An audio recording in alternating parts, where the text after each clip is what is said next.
저는 오늘 예수님께 받은 사랑으로 화목을 이룹시다 라는 설교 제목으로 함께 은혜를 나누고자 합니다. 오늘은 6년 만에 주일날에 맞이하는 성탄 주일이 됐습니다. 예수님이 이 땅에 임마누엘로 오신 기쁨을 함께 맞이할 수 있게 되었습니다. 우리 옆 사람과 함께 주님이 우리와 함께 하십니다 라고 인사 한번 나누고 설교를 계속 이어나가도록 하겠습니다. 주님이 우리와 함께 하십니다. 예.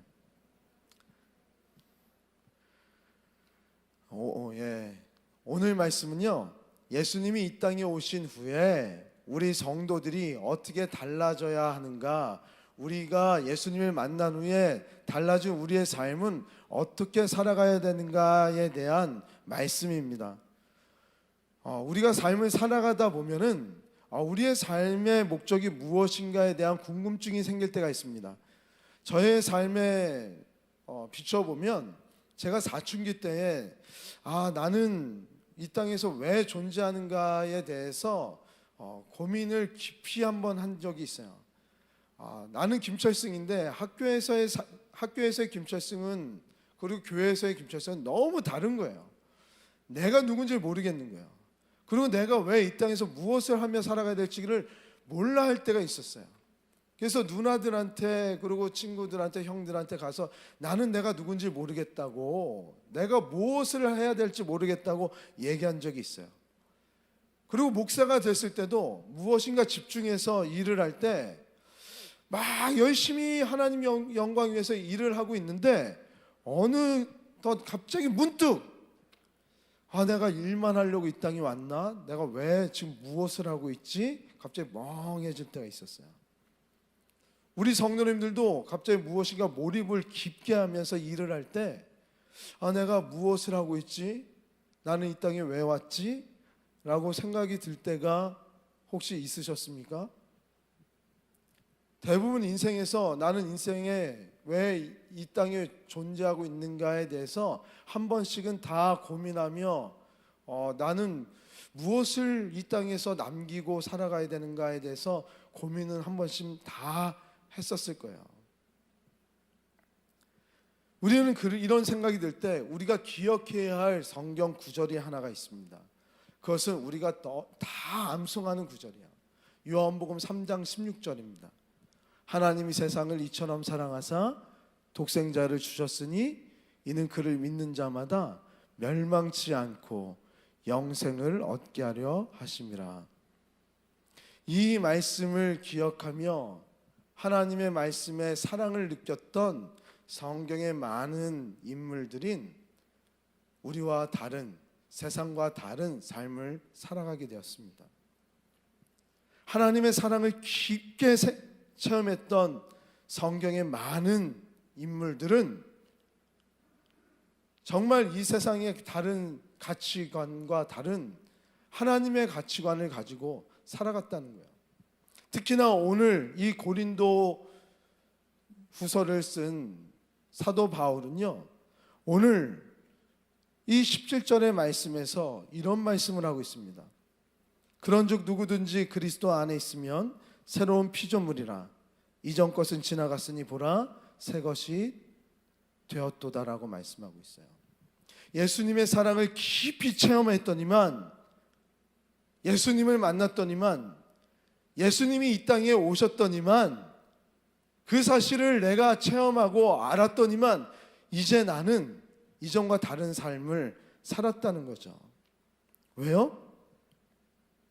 이전에 알았던 신들은, 이전에 알았던 나의 삶들은 나를 지배하려고 하였던 신들이었고, 이전에 알았던 나의 삶을 강팍했고, 나의 자신조차도 나를 채찍질하면서 성공의 길로 무엇인가를 이루려고 자꾸만 이끌었던 나의 삶들이었는데, 예수님은 나를 멸망치 않고 영생의 길로, 나를 사랑하는 길로 계속 임마누엘로 늘 함께 하시기 때문에 나의 삶이 변했다는 거예요. 나를 너무 사랑하신 그 하나님, 나를 멸망의 길로 인도하시지 아니하시고 늘 영생으로 이끄시는 그 하나님께서 임마누엘이 되셨다고 하시니까 내 삶이 변한 거예요. 우리는 부모님의 사랑을 깊게 체험한 자녀들은 탈선하지 않는다 그러잖아요. 누가 그래요? 오은영 씨가 그러더라고요. 네.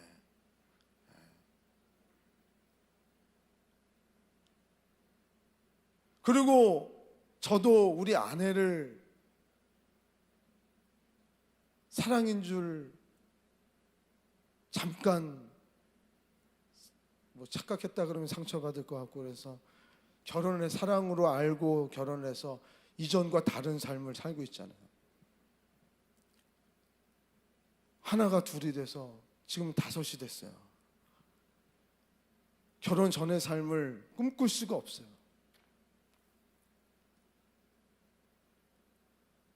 하나하나의 삶 가운데서 사랑을 하였더니 온전히 나를 사랑하셔서 그 사랑 가운데서 나를 온전케 하시려고 모든 것을 다 바쳐서 오신 예수님이 나와 늘 함께 하신다? 그럼 우리 삶은 바뀌어지는 거잖아요.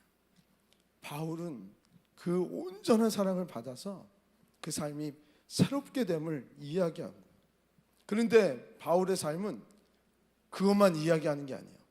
그 사랑을 받은 나의 삶은 사랑을 받아서 나의 삶이 바뀌었습니다, 새로운 피조물이 되었습니다로 이야기되어지는 것이 아니에요. 우리가 고린도후서 5장 17절을 암송을 주로 합니다. 하지만 이 고린도후서 5장의 핵심 구절은 5장 17절이 아니에요. 5장 22절이 핵심 구절입니다. 5장 21절이 핵심 구절입니다. 5장 21절을 우리 다 같이 한번 읽어보도록 할게요. 이 말씀은 사실 우리를 새롭게 하신 이유입니다. 다 함께 읽어볼게요. 시작. 하나님이 죄를 알지도 못하신 이를 우리를 대신하여 죄로 삼으신 것은 우리로 하여금 그 안에서 하나님의 의가 되게 하려 하심이라. 아멘.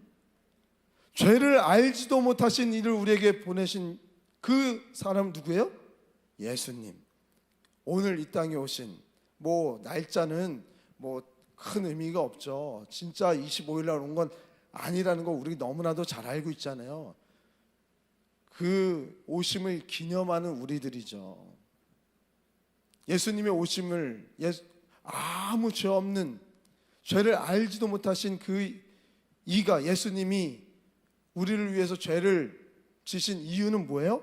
하나님의 의가 되게 하시려고, 우리를 사랑하셔서 이 땅에 오신 이유는 뭐라고요?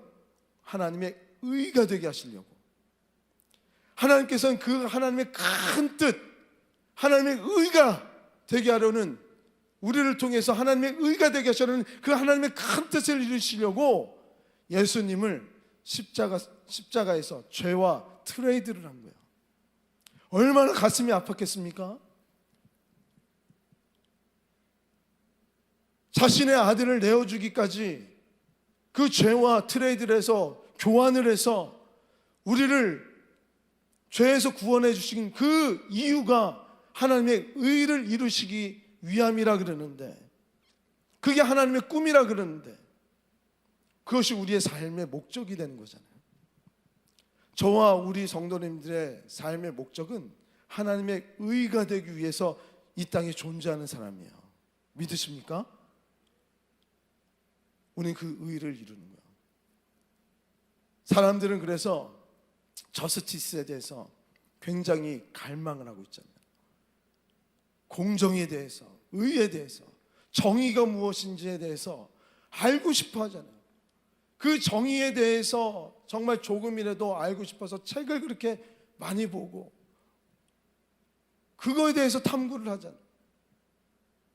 그런데 오늘 말씀이 하나님의 의에 대해서 말씀하고 있는 거예요. 하나님의 의에 대해서 분명하게 세상과 다른 의가 이것이다라고 사도 바울은 이야기하고 있어요. 그것이 18절, 19절, 20절의 말씀이에요. 우리를 새롭게 하신 이유가 하나님의 의인데, 하나님의 의를 위해서 우리를 새롭게 하시고 새로운 나라에서 새로운 규율을 갖고 살게 하시는 그 의가 바로 이것이다 라고 해서 하나하나 반복해서 말씀하신 것이 있는데, 그것이 바로 화목입니다. 화목이라는 단어를 5번이나 반복해서 이야기하고 있어요. 하나님은 하나님의 의를 이루기 위해서 화목하게 하기 위한 직분을 우리에게 주셨다고 말씀하고 계세요. 그래서 제가 18절, 19절, 20절을 요약을 했습니다. 첫 번째는 하나님의 의를 어떻게 이룰 수 있는가? 하나님과 화목을 위해 통하여서 하나님의 의를 이룰 수 있어요. 우리 성도님들은 하나님의 의를 이루고 계십니까? 하나님과 화목하고 계세요? 하나님과의 화목을 어떻게 이룰 수 있죠? 늘 회개를 통해서, 정결함을 통해서, 말씀을 통해서, 하나님과의 가까움을 통해서 말씀대로 살아가고, 그 말씀을 읽고 그 말씀이 이야기하는 그 시간을 보내는 거죠. 시간을 보내는 거예요. 말씀이 이야기하는 대로 내 생각과 달라도 그 시간을 오늘 보내는 것이 하나님과의 화목이에요. 그것이 18절의 말씀이에요. 두 번째는 하나님과 세상을 화목하게 하라라고 말씀하고 계세요. 그 19절 상반절의 말씀입니다. 계속 화목해요. 하나님과 세상을 화목하래요. 우리가 지난주에 요한복음 3장 16절 17절의 말씀을 통해서 알 수 있었던 것은, 예수님도 하나님과 세상 그 경계선에서 화목을 이루기 위해서 이 땅에 오셨다 그랬잖아요. 우리도 그 경계선에서 화목을 이루라는 거예요. 세 번째는 죄를 탓하지 말라는 거예요. 정죄하지 말라는 거예요. 왜? 정죄라는 그 순간 화목은 깨져버리니까. 네 번째로 죄인들과 화목하라는 거예요. 원수들을 사랑하라는 말씀과 일맥상통한 거죠. 다섯 번째로 예수님을 대신하여 화목하는 자가 되라 라고 말씀하세요. 사실 오늘 설교는 다양한 방법으로 제가 설교를 할 수 있습니다. 설교 기법은 너무나도 다양하니까요. 근데 제가 이 첫 번째 3대지로 할 수도 있고 원포인트로 할 수 있는데, 전 원포인트로 할 수 있는 이유가, 이거를 다 보니까 하나로 압축해서 쭉 이걸 5가지 화목해라, 화목해라, 화목해라, 화목해라를 압축해서 쭉, 그러니까 바로 이겁니다. 하나님과 화목하여 세상의 화목의 대사가 되라는 거예요. 화목의 대사가 되라는 거예요. 우리를 화목의 대사로 세우셨다는 거예요. 사실 제가 반복해서 화목이라는 단어가 5번이 반복됐습니다 라고 드렸지만, 화목과 함께 계속 반복되어지는 단어가 또 있는데요, 더 많은 단어가 쓰여진 것이 그리스도라는 단어예요. 그것은 7번이나 반복해서 쓰여집니다. 그리스도 안에서, 그리스도로 말미암아, 그리스도를 대신하여라는 단어가 계속 이 18절, 19절, 20절에 계속 반복되어서 얘기해요. 그러니까 우리는 그리스도 안에서, 그리스도로 말미암아, 그리스도를 대신하여서 세워진 이 화목을 이루어 나가는 하나님의 대사인 거예요. 세상 사람들은 정의에 대해서 참 여러 가지로 정의를 내립니다. 근데 하나님은, 하나님의 의에 대해서는 그리스도 안에서, 그리스도로 말미암아, 그리스도를 대신하여 화목을 이루는 것이 하나님의 의라고 말씀하고 계세요. 믿으십니까? 그것이 예수님의 사랑으로 거듭난 자들이 살아가는 새로운 삶이라고 사도 바울은 거듭해서 고린도 교회 성도들에게 말씀하고 있는 거예요. 그것이 그리스도인의 삶의 목적이라고 전하고 있는 거예요. 그러니까 오늘 말씀의 핵심은 무엇입니까? 화평이에요. 화평. 예수님을 믿고 달라진 우리의 삶은 무엇을 통해서 볼 수 있는가? 열매를 통해서 알 수 있는 것인데, 그 열매는 무엇이냐? 화평하냐? 화평하지 않느냐? 우리 성도님들은 예수 믿고 화평을 이루십니까? 아니면 화평을 이루지 않으십니까?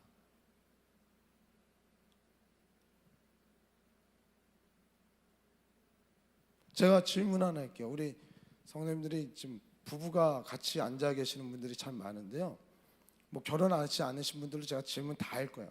걱정하지 않으셔도 돼요. 우리 결혼하신 우리 성도님들은 남편과 아내분과 사이가 좋으십니까? 아멘. 좋다고 생각하시는 분 손 한번 들어주세요. 자신 있게. 자신 있게. 예. 내려주세요. 어떻게 좋으세요? 어떻게 지내는 게 좋은 거죠? 어떻게 지내는 게 좋으세요? 예? 금방 화해하면 사이가 좋은 거요? 싸우면 사이가 안 좋은 거잖아요. 예. 싸우세요? 난 별로 잘 안 싸우는데 나는.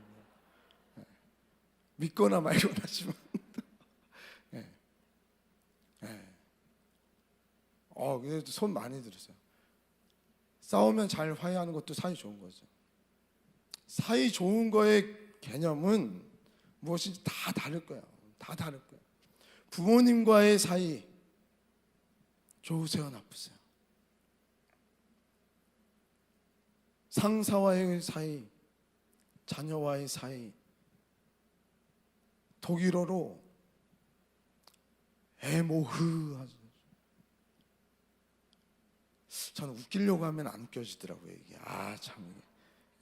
웃기려고 하면 안 되는 것 같아요. 제가 그 이정교회에서 그 지역사회를 담당했을 때 강연을 제가 많이 들었어요. 리더십 그 담당을 제가 했었기 때문에 한 호텔에서 얼리버드라고 한 달에 한 번씩 제가 계속 강의를 들어야 되고, 저도 강의를 했어요. 그 기업 그 CEO들, 강남의 이제 CEO들 사이에서 계속 그거를 한 달에 한 번씩 계속 하는 강의들이 있었어요. 거기서 한 강연자가 이런 얘기를 했어요. 제가 그 이제 참 좋은 강의여가지고, 관계가 힘들어질 때는 그 사람들에게서 관계가 그 사람과의 관계가 힘들어질 때 왜 힘들어지냐면, 그 사람에게서 내가 보고 싶지 않은 나의 좋지 않은 모습이 자꾸 보여지기 때문에 관계가 힘들어진다는 거예요. 부부 관계에서 힘들어지는 이유는, 관계가 힘들어지고 사이가 안 좋은 이유는 자꾸 나의 좋지 않은 모습들이 보여질 때 사이가 안 좋아진다는 거예요. 그러니까 부부 관계에서 사이가 좋다 그러면 나의 좋지 않은 모습들이 안 보여지면 부부 관계가 좋은 거예요.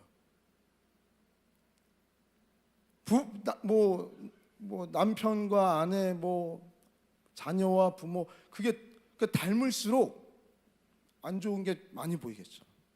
그러니까 너무 많이 닮으면 너무 잘 보이는 거예요. 그런 얘기를 하는 거예요. 그러니까 이게 자꾸 관계가 내 안 좋은 것들이 자꾸 보여지니까 자꾸 사람들은 핑계를 댄다는 거예요. 그분 말이. 근데 일리가 있어요. 그러면서 어떻게 핑계를 대냐면, 내가 왕년에 어떤 사람인 줄 알아? 당신 내가 옛날에 되게 많이 날렸던 사람이야. 나 옛날에 인기 많았어. 근데 저는 저희 아내랑 어렸을 때부터 같이 컸던 사람이라 제 옛날 걸 다 알아요. 그러니까 나 옛날에 인기 많았어. 그럼 에이 그러거든요. 그래서 여보, 내가 얼마나 인기 많은 줄 알아? 권사님들한테 저 권사님들한테 인기 많았거든요. 저 1등 신랑감이었던 거 아시잖아요. 권사님들 딸만 만나면 인기가 없었지만 권사님들한테는 되게 인기가 많은 인기남이었습니다. 내가 얼마나 인기 많은 줄 알아? 다 좋아했었다고 권사님들이 나를. 당신 만나서 내 인생 여기까지 온 거야. 밑바닥이야. 이제 우리 아내도 당신 만나서 여기 온 거야. 그리고 후배들한테 아이고 왕년에 내가 많이 죽었다. 사회에서만 나 만났어 봐. 교회에서도 이런 비슷한 얘기들이 나오죠. 목사님, 제가 왕년에 예수님 안 만났으면 제가 어떤 사람인 줄 아십니까? 제가 힘 좀 썼었고 술 좀 마셨었고 스치기만 해도 그냥 원펀치로 그냥 스쳐도 쓰러지는 그런 펀치를 갖고 있었던 사람인데 예수님 만나서 지금 내가 이렇게 봉사하고 있는 겁니다. 성질 죽이면서 살고 있습니다. 그런 얘기하죠. 우리는 우리 본성을 갖고 다 살아가고 있어요. 우리 본성은 우리를 드러내고 싶어 한단 말이에요. 홍보하고 싶어 한단 말이에요. 내가 이런 사람이야. 자꾸 나를 드러내고 싶어요. 그런데 우리가 이런 이야기들 가운데서 되게 좋은 정보를 하나 얻을 수 있어요. 좋은 사이를 유지하기 위해서는 내가 아무리 왕년에 어떤 사람이야 라고 얘기를 해도요 의미가 없는 거예요. 내가 우리 아내를 만나서 이미 결혼을 했는데 그게 왕년에 어떤 사람이야가 뭐가 중요하겠어요. 더 좋은 다른 오빠를 만났어도 다른 동생을 만났어도 인생이 달라지겠습니까? 거기서 거기지. 우리 인생이 다 아무 의미 없는 거잖아요. 살아보니까. 근데 우리가 사이가 좋게 하기 위해서 우리가 맞춰나가면서 그 안에서 내 자신을 맞춰나간다는 것은 죽여나가는 거죠. 하나님과 화평을 이루어나가기 위해서 우리 어떻게 합니까? 우리를 죽이는 거죠. 내 자신을 부인하는 거예요. 하나님과 세상을 화목하기 위해서 우리는 어떻게 합니까? 예수님이 지은 그 십자가를 우리가 지고 나가는 거예요. 그러니까 화평케 하는 성도의 삶이란 자신을 부정하는 삶을 살아가는 성도라는 거예요. 우리에게 주어진 십자가를 지어지고 살아가는 성도가 화평케 하는 성도라는 거예요. 예수님이 세상을 이처럼 사랑했습니다. 이처럼이 뭐예요? 십자가를 지심같이 사랑한 거예요. 이처럼이 뭐예요? 독생자를 이 땅에 주심같이 사랑하신 거예요. 아낌없이 주신 거예요. 자신을 내어주신 거예요. 하나님이 이 땅에 내려놓으신 거예요. 모든 것을 다 주신 거예요. 그런 사랑을 내어주신 거예요. 아가페적인 사랑이에요. 그럼 같이 화평을 이루어 나가는 거예요. 죄인과 화평을 이루어 나가는 거고요.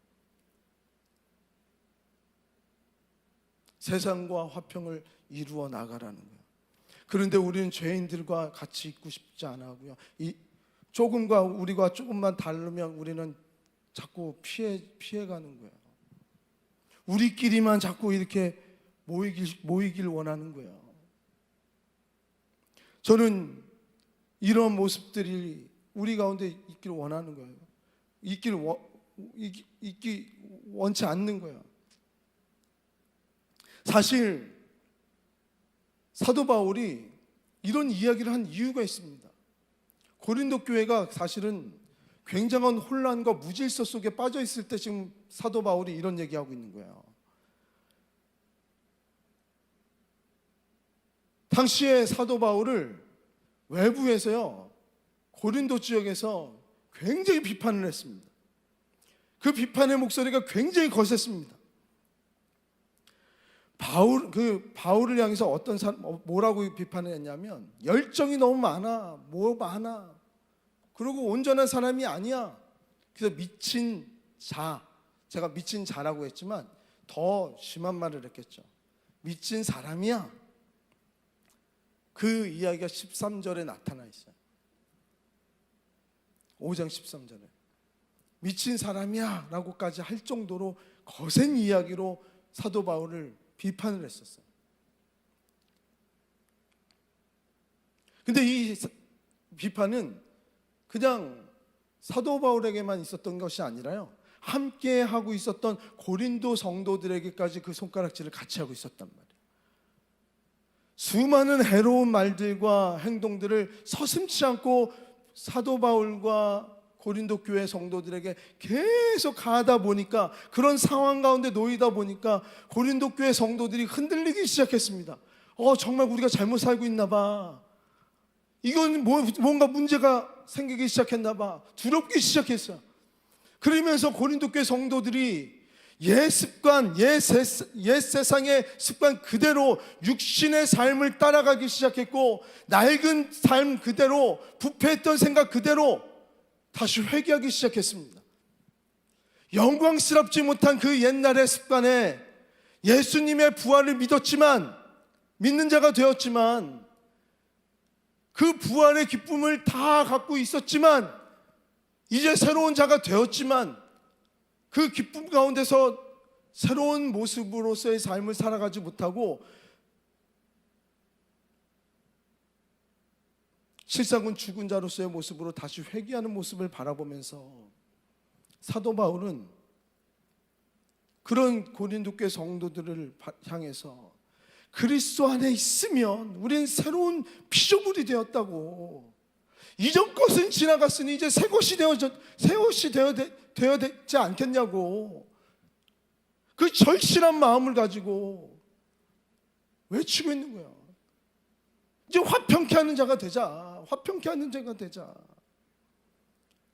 그 20절의 말씀에 보니까 간청하노니라고 말씀하고 있어요. 그리스도를 대신하여 간청하노니라고 말씀하고 있어요. 이 간청한다는 건 배경이에요. 이제 거의 비는 거예요. 고린도 교회 성도들에게 내가 간청한다. 제발 우리 화목하자. 자신들을 욕하고 있는 세상과 화목하자. 우리끼리 화목하자. 하나님과 화목하자. 하나님과 화목하면 세상과 화목할 수 있고, 예수님의 사랑을 깨달으면 우리가 흔들림 없이 새로운 피조물이 되어서 정말 예수님의 그 화목의 대사가 되어서 이 세상을 새롭게 변화시킬 수 있다. 그걸 간청하였던 거예요. 오늘 이 성경 말씀을 보면서 저는 정말 영적 교훈이 굉장히 크게 저한테는 왔습니다.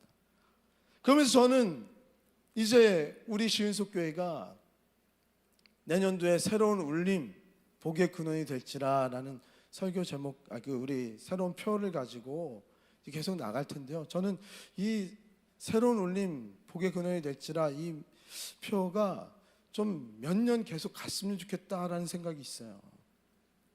너무 좋은 표인 것 같아요. 요즘 저에게 사도행전을 하면서 계속 주는 말씀이었어요. 새로운 울림을 줄 수 있는 교회, 말씀으로 늘 깨어서 하나님의 말씀으로 새로운 울림을 받을 수 있는 성도, 이 세상과 다른 복의 근원의 개념을 가지고, 복 그러면 세상의 개념을 가진 그 복의 개념이 아니라 하나님이 말씀하시는 복의 개념을 바로 알고 살아가는 우리 성도의 모습으로 살아가 보자. 세상이 주는 복의 개념과 하나님이 말씀하신 복의 개념이 달라요. 주는 자가 받는 자보다 복되대요. 어떻게 주는 자가 받는 자보다 복돼요? 저는 말이 안 되잖아요. 정말 하나님의 말씀 말이 안 되는 거 너무 많아요. 그러다 보니까 우리를 부정하고 부인해야 될 게 너무나도 많은 거예요.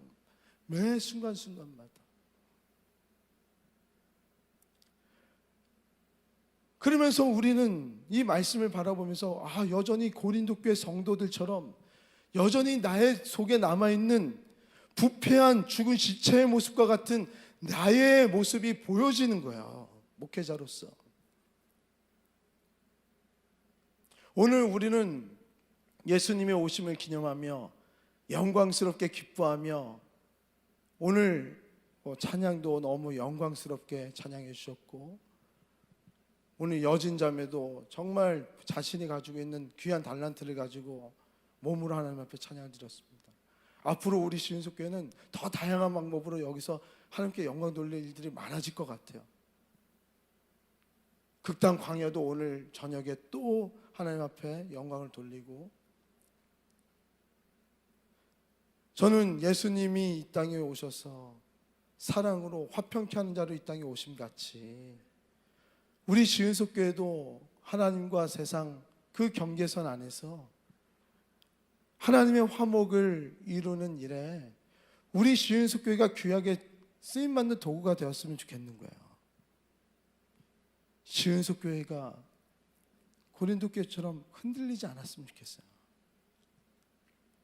우리 시윤석교회 하나님의 화평의 도구로 귀하게 쓰임받기를 축복합니다.